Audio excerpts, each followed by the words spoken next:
Hello and welcome viewers. Realizing democracy is at the heart of Amhara Media Corporation. Over the past few years, I have been making important interviews with so many important peoples, like with historians, politicians, scholars, government officials, and other segments of the society.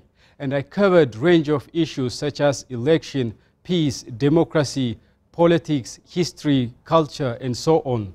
Those incredible interviews that I have enjoyed so far can give us a brief but an important knowledge, an important picture of Ethiopian politics. Therefore, I compiled the most important, the most relevant elements of those interviews, and I produced one amazing documentary. And I warmly invite you to watch this documentary. Stay tuned.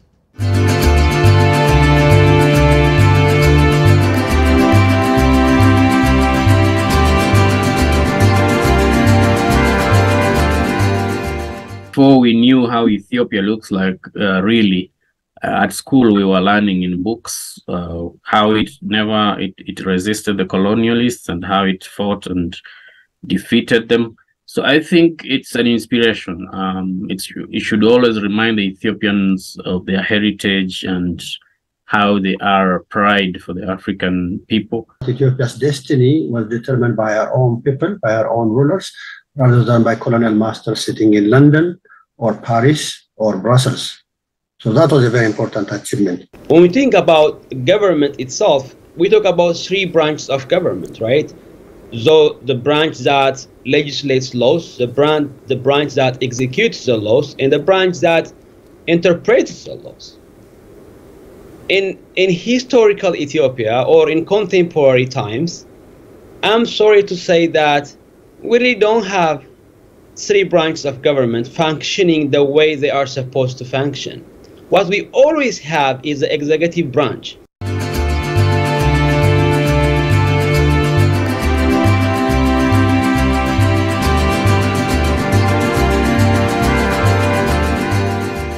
Ethiopians are so brave and patriot with regards to keeping the independence and sovereignty of their nation.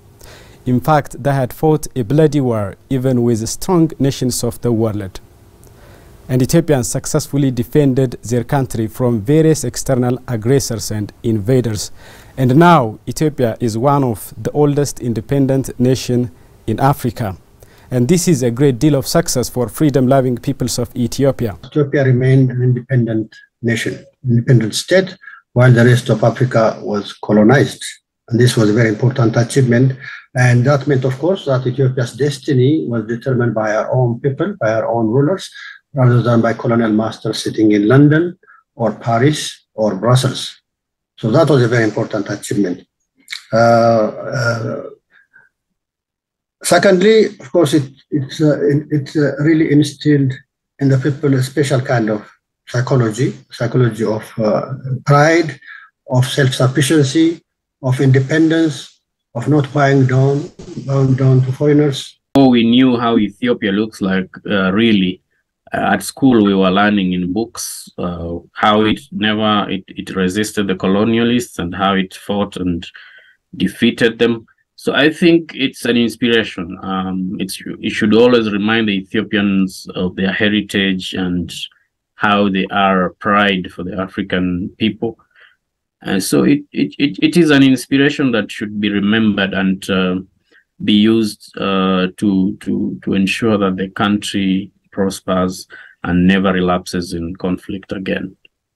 I think this is what I can say to the Ethiopian people, that always keep the spirit of your forefathers and build the country. That victory was taught to many groups across Africa. It was always told to many groups across Africa that Ethiopians did this to defeat the enemy. Obviously, Ethiopians knew their terrain better than the foreigners, so it was an advantage to the local people. Even though they were using, you could say, rudimentary weapons, the terrain was very important, and I think all the post-independent groups across Africa knew or learned from this incident that when you know your homeland better, the foreigner cannot defeat you no matter the weapons. You just need to be committed to the cause. The Western world doesn't realize how much Ethiopia has influenced us, politically even. And from afar, the Western world saw. My understanding of the Prester John phenomenon is that the Western world, from afar in those days, no internet of course, saw the Ethiopian kingdom and never heard bad news, never heard bad reputation about these emperors. And to me, that's what created the whole Prester John symbol, that they knew that for hundreds of years, this mysterious land in Africa had a very advanced ruler and a very advanced empire, which is very true historically. And so in my own search, it's almost similar to that. Ethiopians couldn't build democracy at home. Ethiopians have been struggling to establish a democratic system in their country, but they couldn't win the battle over democracy. Let's talk about history and let us relate that to the current Ethiopian political reality. In history, Ethiopians were successful in ousting different dictatorial regimes in different times, but Ethiopians were unable to install a democratic system in their country. What is the cancer of democracy in Ethiopia? You might tell me the internal and external factors here, Mr. Johannes. I would just focus on one important aspect when it comes to what is really impeding our democratic development. And you know, in business they say it's location, location, location, right? And in politics, it is about institutions, institutions, and institutions.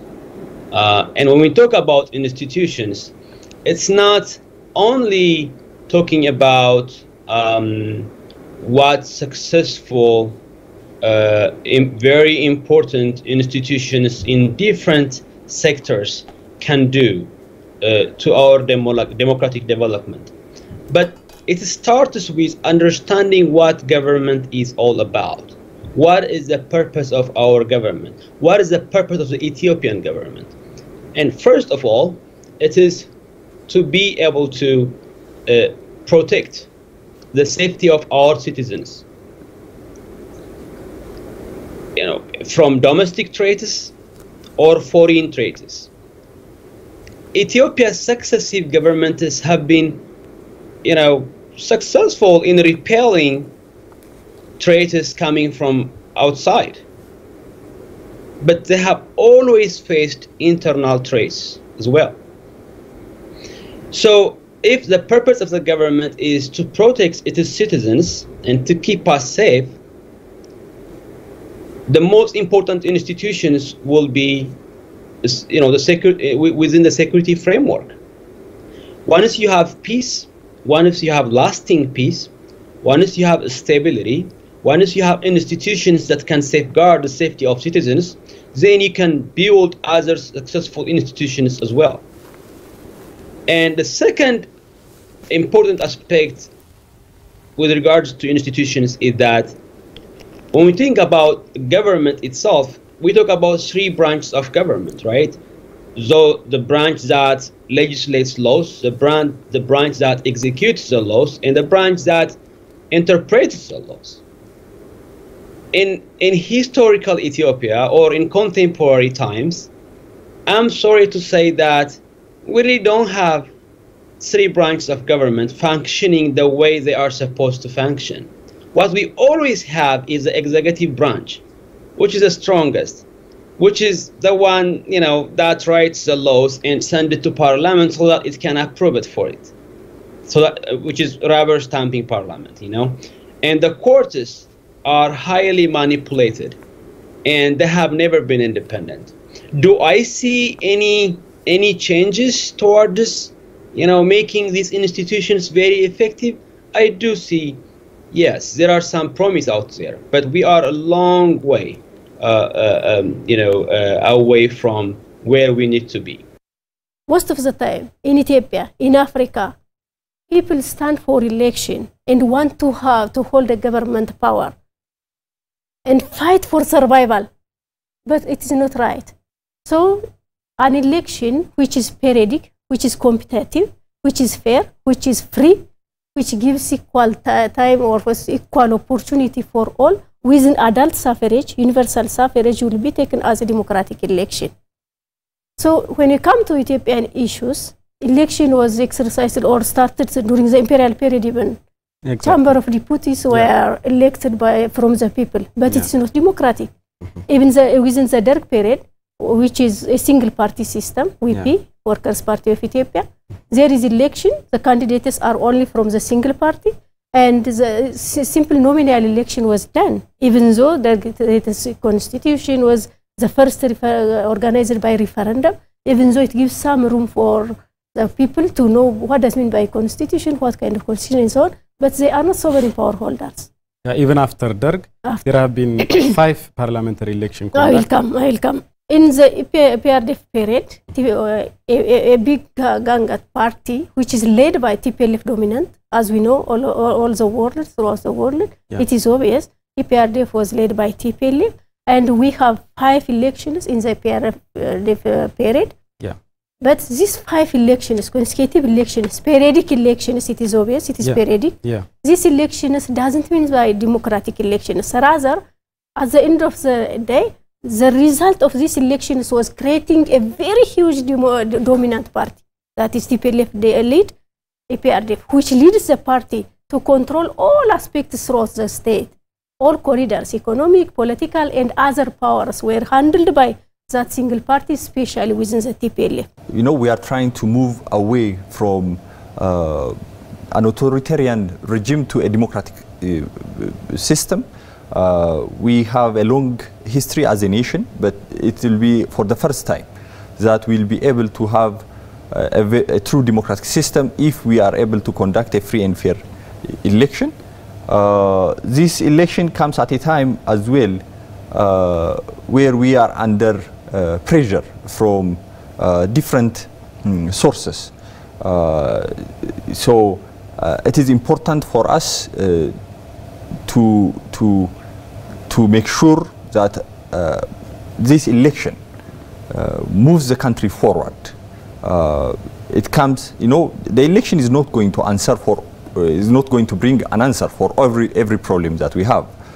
We have a very complicated problem, a number of problems, both in economic and political arenas.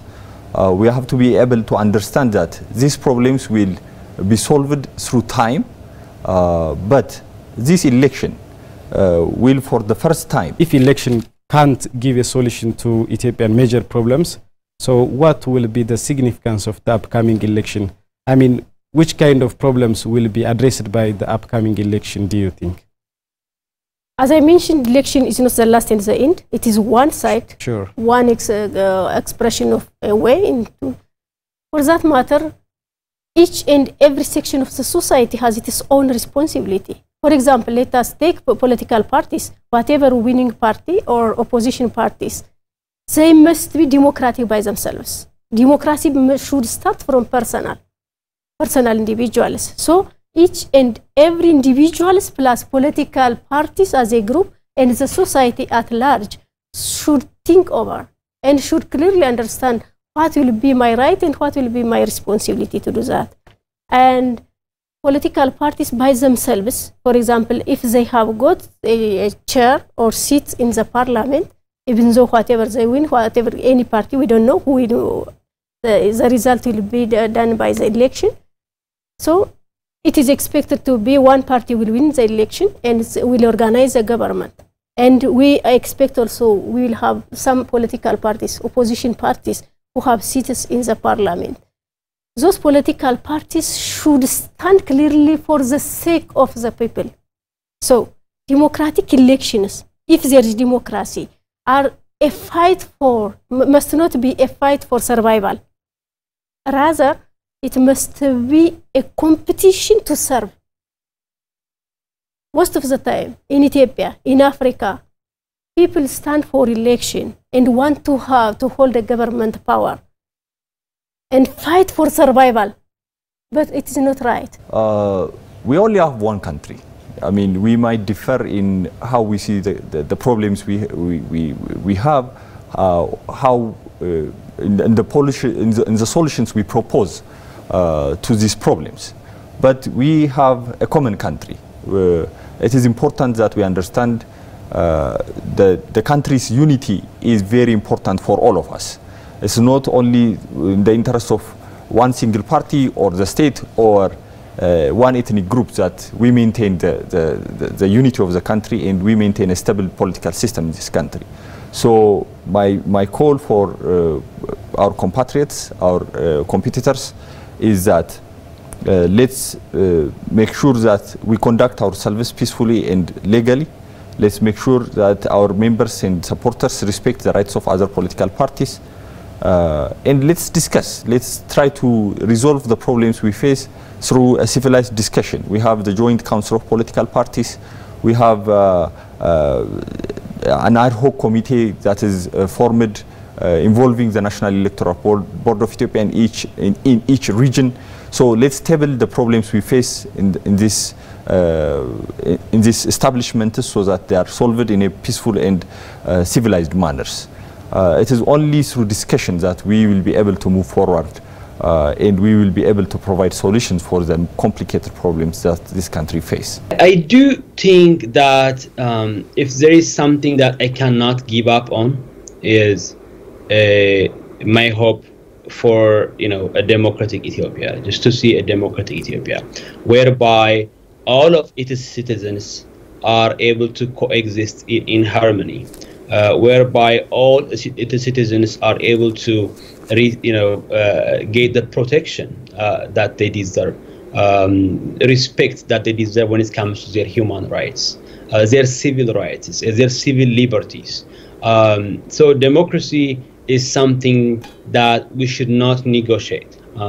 Of course, we may talk about we need our security, we need our peace, we need to, we need our stability, and that is very important, as I said, right? That is just what the government should focus right now. And if there are certain issues, challenges that the government is facing with regards to democracy, I could forgive them for now, given that we have been undergoing a very challenging transition, no matter how much inspiring that is. But I think they have to and they need to work towards that. And what is also very important is that the way our federal structure is constructed can have its own impact in our democratic development. For the people of Ethiopia, I think we have seen enough evidence of the damage that the ethnic-based politics have caused in this country. We all are a living witness that this kind of politics will not move us forward, will not create a stable political system in this country. So I think in this coming election that the country, the people of Ethiopia should express themselves freely and fairly. They should be able to tell what kind of political system they aspire to see in this for the country. Ethiopian Citizens for Social Justice, EZMA, has presented its outlook for the country, that this country should move forward from ethnic-based politics to a citizenship-based politics, and that should happen in a democratic way. It should not be imposed on anyone. But maintaining the stability and the unity of the country is very important. That's the message I have for the people.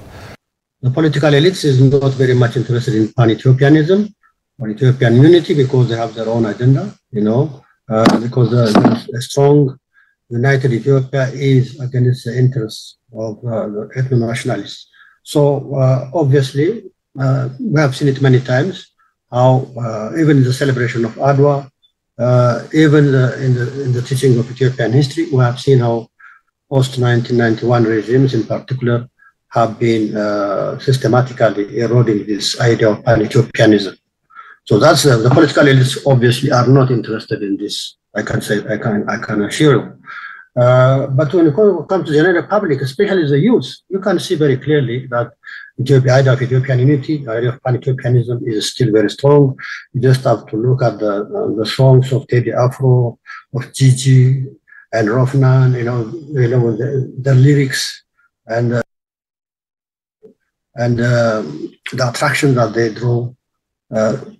And also, I mean, in times of crisis, you can see it, be it the Somali war or the Bademme war or even the recent war in northern Ethiopia, when the whole world united against Ethiopia, the media, this unprecedented media campaign against Ethiopia and this unprecedented Western pressure against Ethiopia, you could see how people rally behind the idea of Ethiopia and Ethiopian unity. So we have to distinguish between the political elites and the general public. I'm sorry to say this. Probably this is our last opportunity. Somehow, we cannot expect to any supernatural whatever force to save this country if this transition goes in tatters. I think there is a commitment at the central government, at the federal government level, at the current administration towards democracy. But whether it is within the incumbent Prosperity Party or within the opposition, political actors, especially individual political actors, must be able to say that, we are able to talk about anything. We can discuss anything. We can actually be part of this roundtable discussion on any topic. We are ready to have a national agenda. Zelalem, what we have been witnessing, unfortunately, is also political actors, whether within the incumbent political party or even the opposition, they say this is not up for discussion, or this topic is not up for discussion. We cannot negotiate on this one. We cannot negotiate on that one. Of course, it is easy to say that, not only in Ethiopia. I mean, elsewhere, including the United States, I mean, people say, okay, we can negotiate this, right? But you know what? At the end of the day, they will negotiate on that. Ethiopia's prosperity has been hampered by its internal conflict after conflict.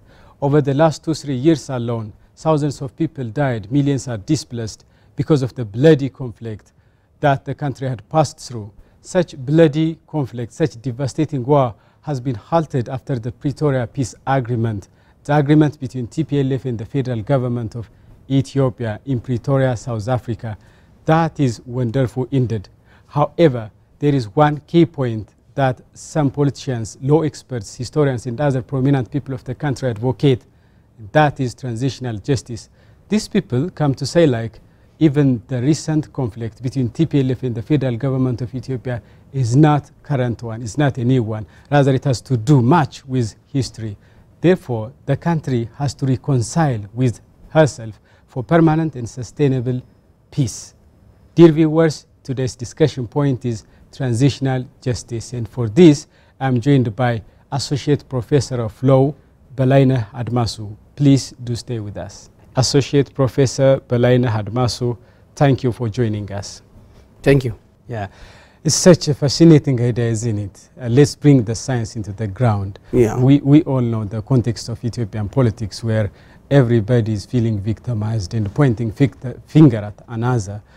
So my question here is, can transitional justice bring justice for Ethiopians? Or can transitional justice heal the sick politics of Ethiopia and can create a harmonized Ethiopia? Good.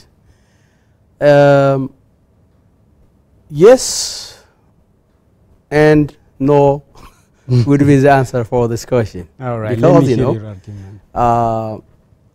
Transitional justice has been experimented or tested in other countries like Rwanda, South Africa, Cambodia, Sierra Leone, and other, African and Latin American countries.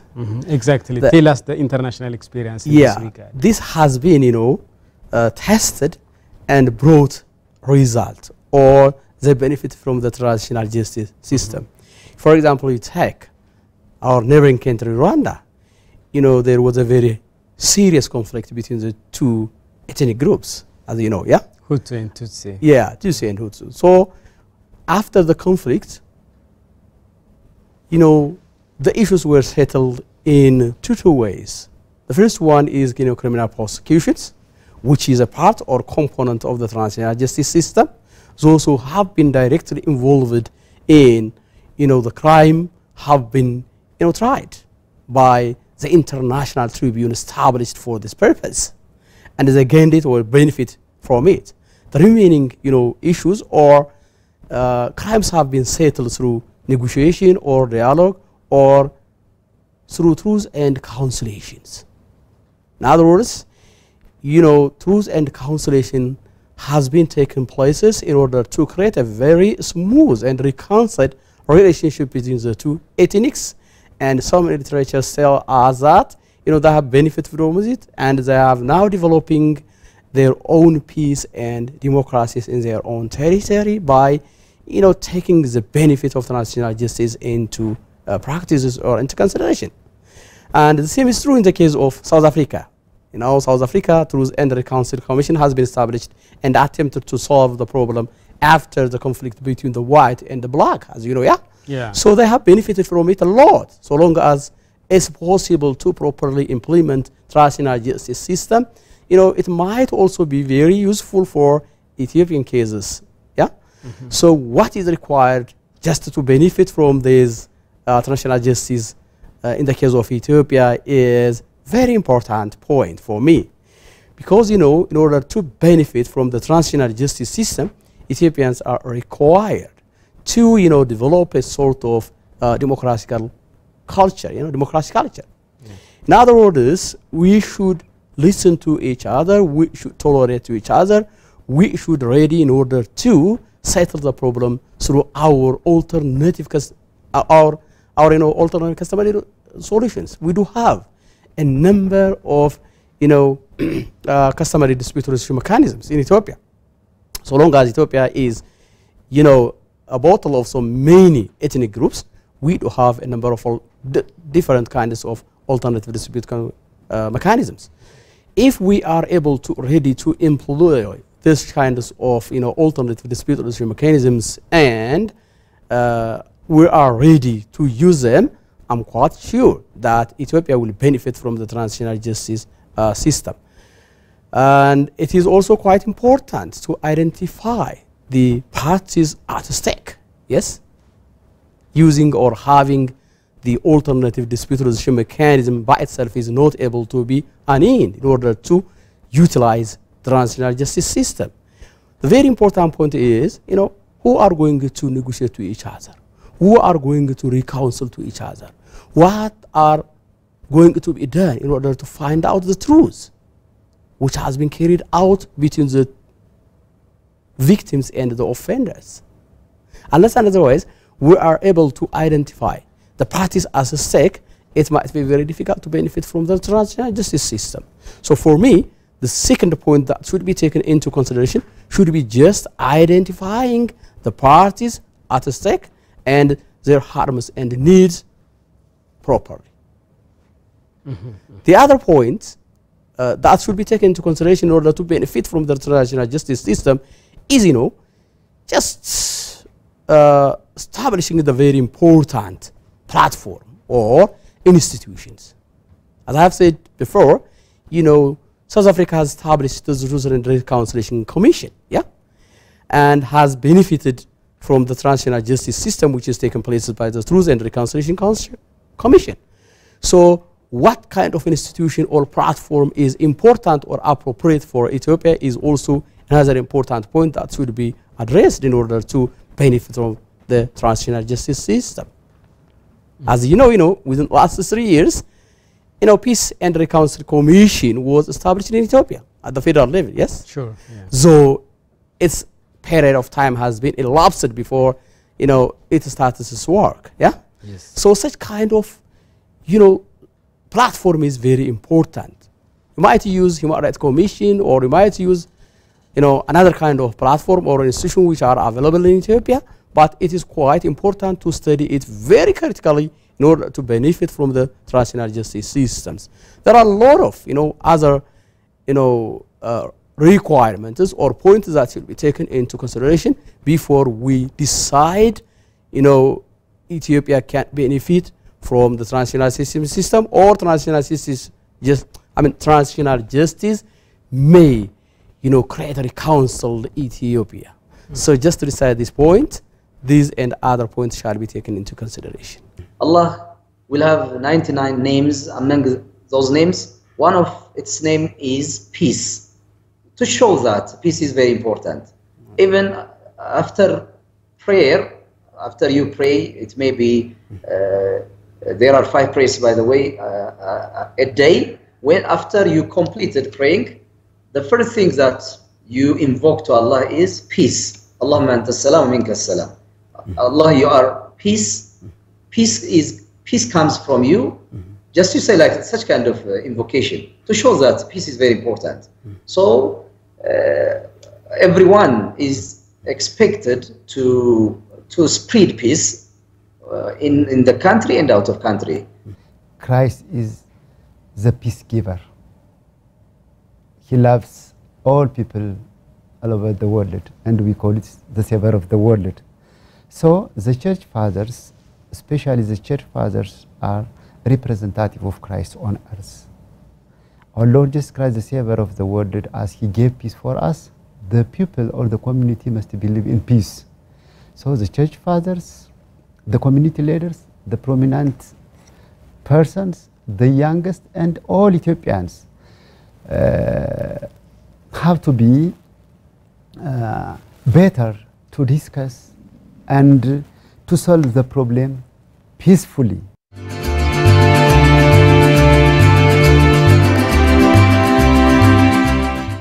I do hope so that you enjoyed the program as much as I did, and Amhara Media Corporation will continue to present you interesting stories that matters you most. And please do stay with the rest of our programs. Bye for now.